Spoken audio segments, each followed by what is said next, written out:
Hey y'all, Brooke here. I kind of want to keep this short and sweet today. I want to talk about intuition because it's been playing a prominent part in my life lately. And I think it's something that we all need to listen to a lot more. So let's talk about intuition. So, the actual definition, I think we all know what it is, but intuition is the ability to understand something immediately without the need for conscious reasoning, or a thing that one knows or considers likely from instinctive feeling rather than from conscious reasoning. I like to think about intuition these days, especially now that I'm over 40, um, because I can now use perspective to think back into my 20s, my 30s, my teens, and think of prominent examples where my intuition has led me to a much happier place. So I want everybody to do that. I think we all need to remember that there's perspective here, that especially if you're a little older, that basically is your wisdom. I am in a place where a lot of things in my life are ending right now, or at the end of this year, early next year. Like I will no longer be in therapy. My living situation is going to change. I am in the process of getting divorced. Um, my son is going to be starting a new grade next year. Like it's kind of a big deal to us. I don't know what my life will look like almost at all by next fall. And I think in the past, it would have been very, very scary because that's a lot. Like I've been in therapy for a year and a half now, and I've developed a relationship with my therapist. And she has given me, if anything, a way to be accountable every week, to come back and say that I actually did something that I was complaining about, you know? My divorce, that's I'm in the midst of this. It's something that I racked my brain about for so long without knowing it, that when it actually came to the time where I spoke those words, like ever since then, there's been this huge relief and release for me emotionally. And I hate to say, because my son's father is a great guy in a lot of ways. I mean, he really is. But, you know, we all have things we need to work on. And I think we were not ultimately a good fit for each other. And I needed to get my happiness back. And I needed to get sometimes my sanity back. That's what it felt like.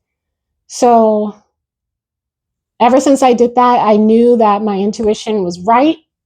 And I always look back at the day I told him I wanted a divorce, knowing that that was the best move that I could make for myself and for my son.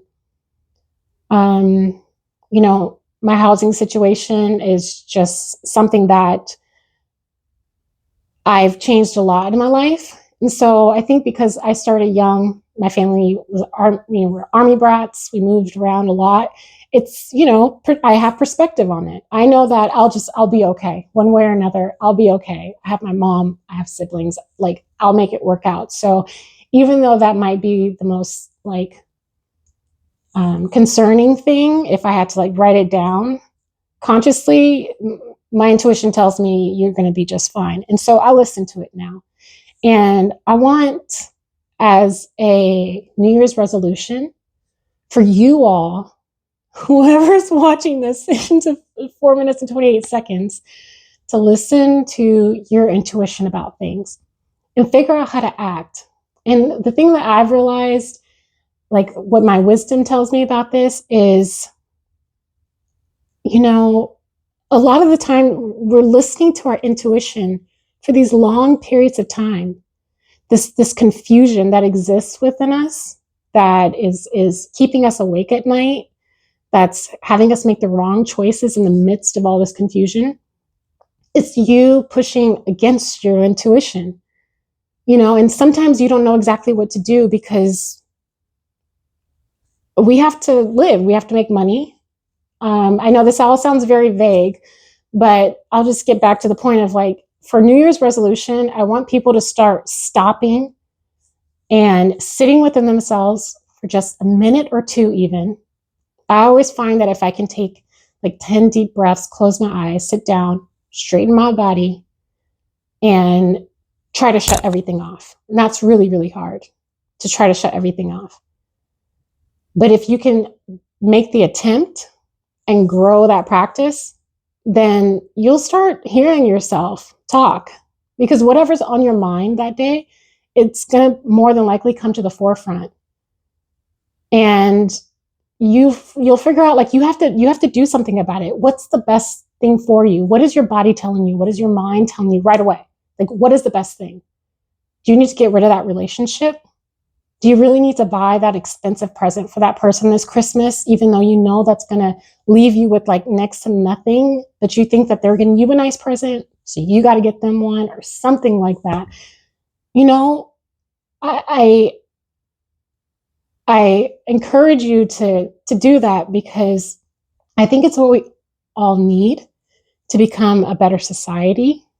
And as for those who have children entering elementary, entering school, like, we start thinking about community and society a little bit more than we had been in our 20s, where we were much more individualistic.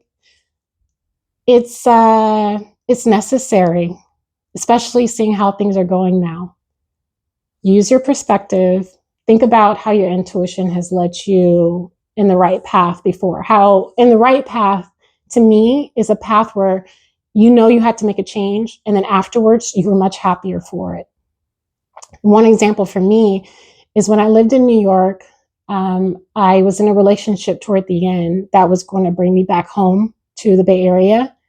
It didn't work out, and I was racking my brain for months trying to figure out if I should come home anyway, because I think my time there felt done.